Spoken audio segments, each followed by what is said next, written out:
Welcome to Conversations in Integrated Medicine, and we're still on modules talking about metabolic syndrome or syndrome X, a disorder that is really very important in terms of healthcare delivery and integrated medicine, and a disorder that's of specific research interest to me and has been for many years. In fact, my interest started in the late 70s when I worked in Edinburgh and did some work on the use of soluble fiber in altering what these days is called the glycemic index. In fact, those studies showed that a lot of the alteration of glucose tolerance following a meal is related to things like the rate at which the stomach empties, which is obviously modified by sticky viscous fiber, which forms the basis of some of the recommendations for improving glucose control or postprandial glucose levels. But we're going back many years now, and of course I'm showing my age.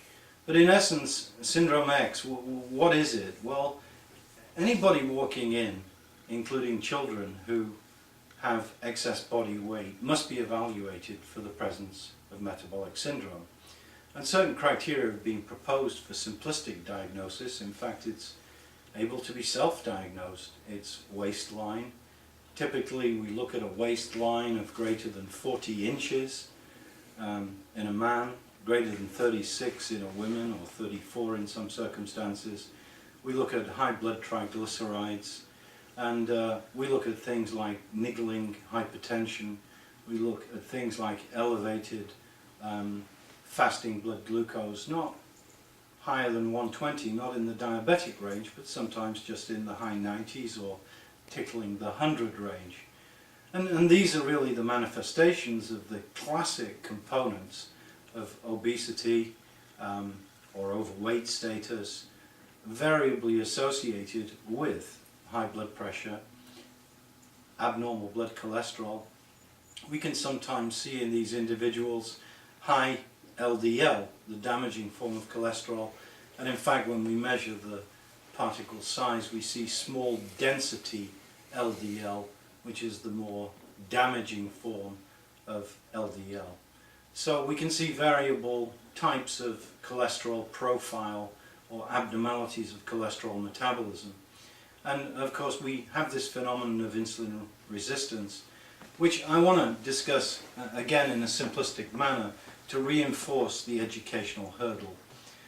Why does overweight hang out with blood pressure, hang out with cholesterol, hang out with insulin resistance?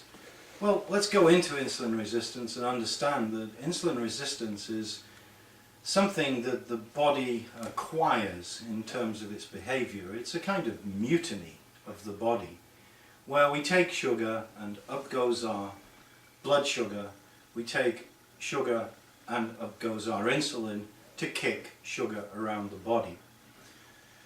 One day we keep taking sugar, we mature, and due to a variety of circumstances, genetic, environmental, otherwise, we have a situation where the body refuses to take the command from insulin.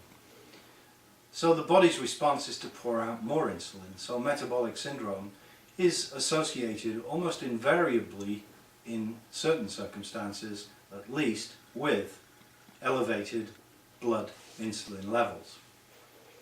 And hyperinsulinemia, on the one hand, due to insulin resistance, can cause obvious changes in the way we handle glucose, but insulin resistance and elevated blood insulin cause a variety of other metabolic changes in the body.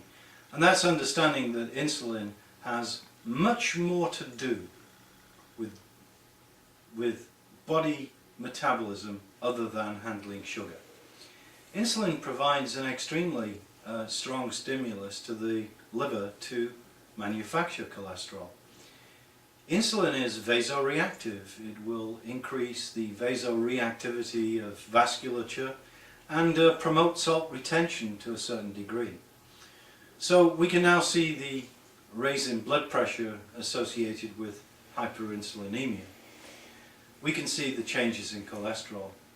And insulin is a powerful signal for lipogenesis, for fat storage. So with hyperinsulinemia, you're getting a tendency to store more fat. But insulin does many other things.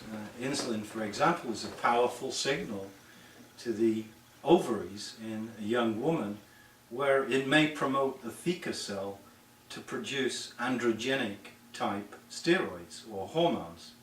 Hence the evolution of polycystic ovary syndrome, these tiny cysts in the ovary that occur in young women that are associated with hirsutis, unwanted male body hair distribution, acne, obesity, and disordered menstruation.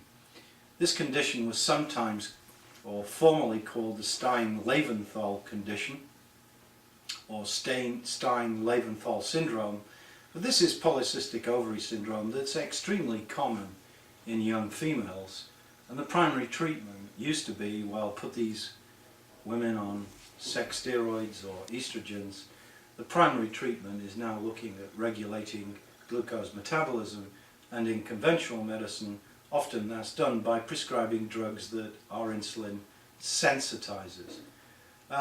However, a little tip here, one of the best insulin sensitizers out there is icosapentaenoic acid in fish oil, which acts on the peroxisomal receptor system and assists in sensitizing insulin's action. So there's an insulin helper effect of fish oil in the diet from the active effects of icosapentaenoic acid.